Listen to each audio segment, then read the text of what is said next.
दोस्तों, भगवती जगदम्बा यानी माँ दुर्गा के बारे में तो आप सभी जानते हैं।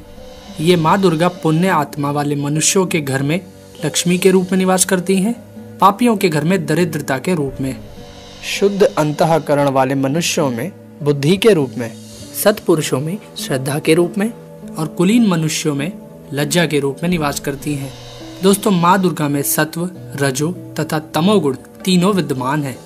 इन गुणों के कारण माँ दुर्गा के 3 रूप बताए गए हैं: सत्व गुण संपन्न महालक्ष्मी, रजोगुण संपन्न महासरस्वती और तमोगुण संपन्न महाकाली। दोस्तों, इन्हीं माँ दुर्गा यानी भगवती महामाया से यह संसार मोहित हो रहा है। ये महामाया बड़े बड़े ज्ञानी मनुष्यों के मन को खींचकर मोह में डाल देती है और प्रसन्न हो जाने पर मनुष्यों को मुक्ति प्राप्त होने का वरदान भी देती है। यही सनातनी देवी है और संपूर्ण ईश्वरों की भी अधीश्वरी है। ये महामाया माँ दुर्गा जब देवताओं के किसी कार्य को सिद्ध करने के लिए प्रकट होती है, उस समय ये लोक में उत्पन्न हुई कहलाती है। आज हम अपने इस एपिसोड में यही बताने वाले हैं कि महामाया माँ दुर्गा इस लोक में पहली बार कब और किस रूप में उत्पन्न हुई थी।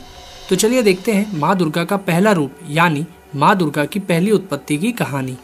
दोस्तों, ये बात तो आप जानते ही होंगे कि एक समय बीतने के बाद हमारी इस समस्त सृष्टि का विनाश हो जाता है और हमारी यह पृथ्वी जल में डूब जाती है और उसके बाद पुनः महामाया द्वारा इस पृथ्वी को जल से बाहर लाया जाता है और फिर से सृष्टि की रचना की जाती है। यह सब कैसे होता है, ये हम आपको अपने किसी एक एपिसोड में विस्तार में बताएंगे। इसी प्रकार कल्प के अंत में और सृष्टि की रचना से पहले की बात है, तब पृथ्वी जल में डूबी हुई थी। चारों तरफ जल ही जल था। उस समय भगवान विष्णु योग निद्रा का आश्रय लेकर अपने शेषनाग की शैया पर सो रहे थे और उनके नाभि कमल पर विराजमान परमपिता ब्रह्मा हजारों वर्ष से अपने ध्यान में मग्न थे।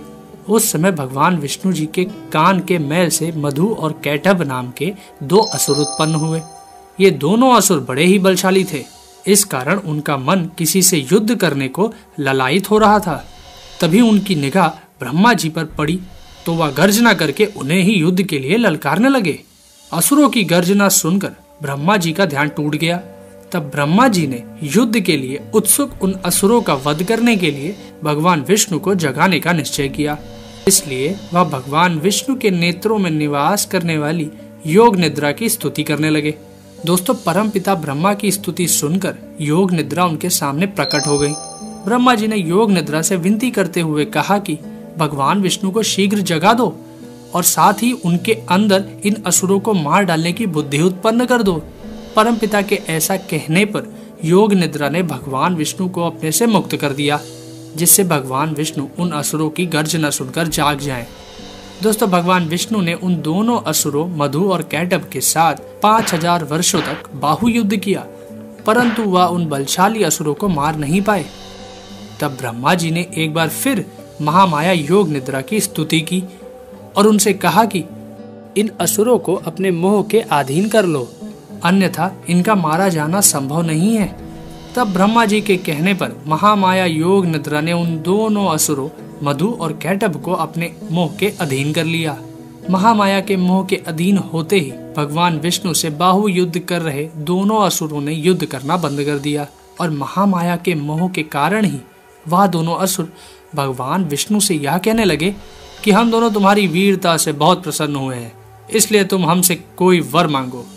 असुरों के ऐसा कहने पर भगवान विष्णु यह समझ गए कि यह दोनों जो भी कह रहे हैं महामाया की माया के वश में आकर कह रहे हैं। इसलिए भगवान विष्णु ने उन असुरों से कहा कि यदि तुम मुझे वर देना चाहते हो तो ये वर दो कि मैं तुम दोनों का वध कर सकूं। उन दोनों असुरों की बुद्धि महामाया के वश में थी, फिर भी उन असुरों ने अपनी बुद्धि का इस्तेमाल करते हुए चारों तरफ देखा, हर तरफ पानी ही पानी था। इस कारण वह असुर बोले कि हमारा वध ऐसे स्थान पे करो जहाँ सूखा स्थान हो। तब भगवान विष्णु ने उन दोनों असुरों के मस्तक को अपनी सूखी हुई जांघ पर रखकर काट दिया। इस प्रकार ब्रह्मा जी की स्तुति से माँ दुर्गा की पहली उत्पत्ति महामाया योग निद्रा के रूप में हुई थी।